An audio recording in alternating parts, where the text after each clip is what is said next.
السلام علیکم اسٹوڈینٹس، کیسی اسٹڈیز ہو رہی ہیں آپ کی؟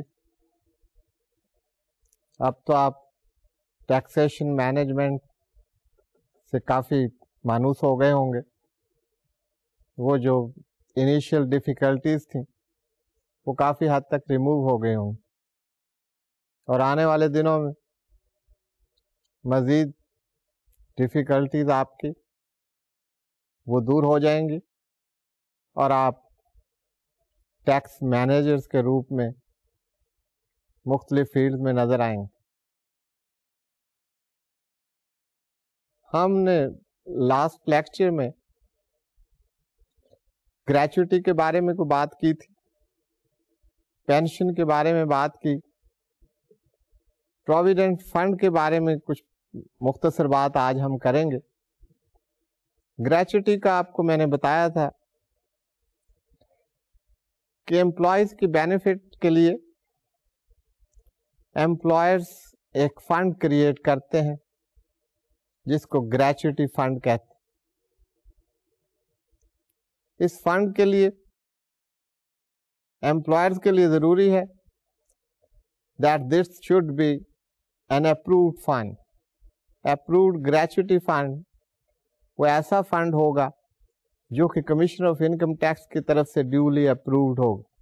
وہاں سے منظوری لینی ہوتی ہے، اپروول لینی ہوتی ہے، اس کے بعد وہ gratuity fund that is called as approved gratuity fund.